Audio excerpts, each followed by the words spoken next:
अस्सलाम वालेकुम। हीरनि जवाहरनि जो थेलो। हिक ॻोठ में अहमद नाले हिकु ईमानदार ऐं महिनती मज़दूर रहंदो हो। हिन जी सचाई ऐं ईमानदारीअ जी सॼी ॻोठ में हाक हूंदी हुई। हिन जे अॻियां लखे रुपया हुजनि, पर हीउ उन्हनि खे हथ बि न लाहींदो हो। हीउ चवंदो हो त जेकॾहिं का बि शइ रस्ते ते मिले त उनखे पंहिंजी न सम्झिजे, पर उनखे कंहिंजी अमानत सम्झिजे, उन जे मालिक ताईं पहुचाइजे। जेकॾहिं उन जो मालिक न मिली सघे त उहा अमानत करे पाण वटि रखिजे। हिन जो उहो बि चवणु हूंदो हो त हिकु उस्ताद मूंखे ॿुधायो हो त जेकॾहिं लखे रुपया हलाल जा हुजनि, उन में हिकु पैसो हराम जो मिलाइजे त सभु हराम थी वेंदा आहिनि। हराम में बरकत न हूंदी आहे। अहमद खे सिर्फ़ु हिकु न्याणी हुई, जंहिंसां ही बेहद मोहबत कंदो हो। चवंदो हो त मुंहिंजो पुटु बि उहा आहे, धीउ बि उहा आहे। उनखे बि ईमानदारीअ जो सबक़ु पढ़ायो हो। अहमद रोज़ शहर वेंदो हो। जेका बि मज़ूरी मिलंदी हुई उहा कंदो हो। हू कंहिं बि कम जो जवाबु न ॾींदो हो। चवंदो हो मतां उन में मुंहिंजो रिज़्क़ हुजे, जेको हलाल जो मिले उहो सुठो आहे। शाम जो वरी वापसि घर मोटी ईंदो हो। हू हुन जे अॻियां बि हथ टंगण या कर्ज़ घुरण जी ज़रूरत कान पवंदी हुई। हू उहो बि चवंदो हो त मुंहिंजी हलाल जी कमाई में रब पाक बरकत विधी आहे, उन जे करे आउं सुखियो सताबो गुज़ारे रहियो आहियां। हिन खे जेको बि कमु मज़ूरी करण लाइ मिलंदो हो उहो कंदो हो, कंहिंखे बि जवाबु न ॾींदो हो। चवंदो हो रब पाक मूं ॾांहुं रोज़ी मोकिली आहे। हू महिनत खे अज़मत सम्झंदो हो। इन ई ॻोठ में साबू नाले हिकु कपिड़े जो दुकानदार हो। उन हिकु ॾींहुं अहमद खे चयो त हिकु भित खणाइणी आहे, उन जे लाइ तूं मूंखे बुनियाद खोटे ॾे। साबू बि हिकु ईमानदार दुकानदार हो। हिन जो चवणु हो त हुकुम थियल आहे त मज़ूर खां घणो कमु न वठिजे, उन जो कमु अजूरो हिन खे ॾिनो वञे।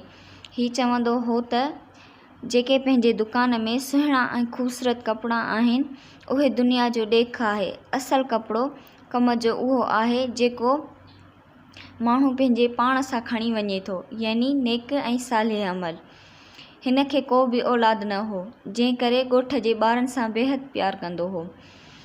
उन्हनि खे पंहिंजो औलाद सम्झंदो हो। जेके ग़रीबनि जा ॿार पढ़ंदा हुआ उन्हनि जी मदद कंदो रहंदो हो। चवंदो हो पैसो हथनि जी मेर आहे, अॼु आहे सुभाणे न हूंदो। अहमद जीअं हिन जे घर जी भित लाइ बुनियाद खोटे रहियो हो त टीकम कंहिं शइ में क़ाबू थी वियो। हिन उनखे खोटे कढियो त हिकु थेलो निकितो, जंहिंखे हिन खोलियो त उहो हीरनि जवाहरनि सां भरियो पियो हो। हीउ उहो थेलो खणी साबूअ वटि आयो। उनखे चयाईं त तव्हांजे घर जे हिसे मां मूंखे हीउ थेलो मिलियो आहे, जेको अव्हां अमानत आहे, उहो ॾियणु आयो आहियां। हीउ मूंखां वठो त आउं कम ते वञां।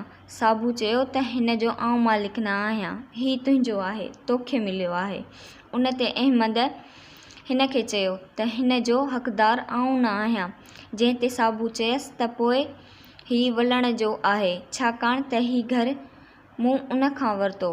हीउ ॿई ॼणा वलण ॾांहुं विया। रस्ते में हिननि खे वलण जो पुटु मिलियो, जंहिंखां हिननि वलण जो पुछियो।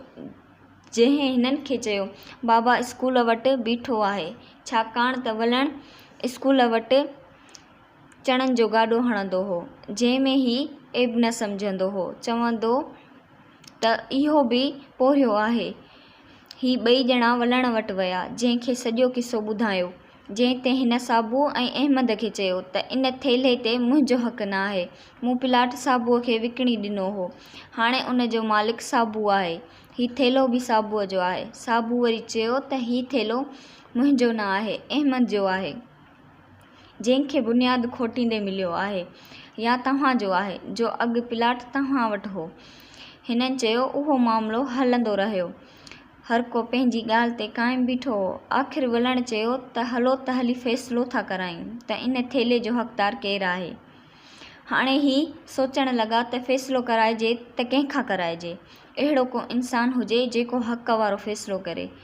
जीअं जेको हिन थेले जो हक़दार आहे उनखे हीरनि जवाहरनि वारो उहो थेलो मिली वञे।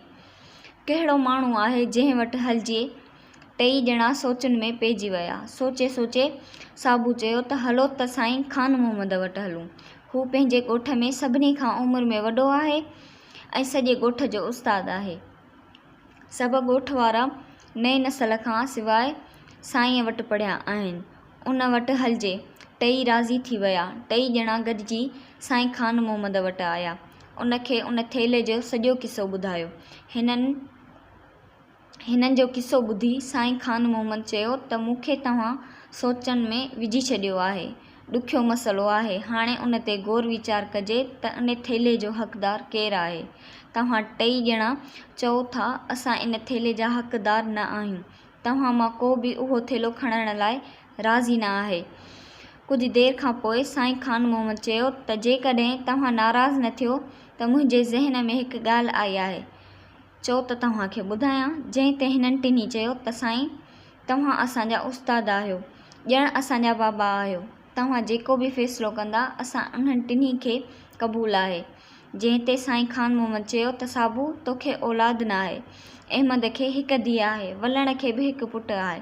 छो न पाण उन्हनि जी शादी कराए ही मिलियल थेलो उन्हनि खे ॾेई छॾियूं, जीअं हू पंहिंजो जीवन सुखियो गुज़ारियूं। साबू चयो त साईं मुंहिंजो पंहिंजो औलाद न आहे, पर ॻोठ जा सभु ॿार मुंहिंजा आहिनि। अहमद जी धीअ वलण जो पुटु बि मुंहिंजा ई आहिनि। हाणे ही ॿई छा था चवनि? वलण चयो साईं जेकॾहिं नसीब में हिननि जी शादी लिखियलु आहे मूंखे क़बूलु आहे। अहमद चयो त हिकु न हिकु ॾींहुं न्याणीअ जी शादी कराइणी आहे। जेकॾहिं हिन जो नसीब वलण जे पुट सां लिखियलु आहे त मूंखे क़बूलु आहे। टई ॼणा हिन ॻाल्हि ते राज़ी थिया, पर हिननि साईं खान मोहम्मद खे चयो त हिन शादी जा सरबराह तव्हां आहियो। हीरनि ऐं जवाहरनि जो थेलो बि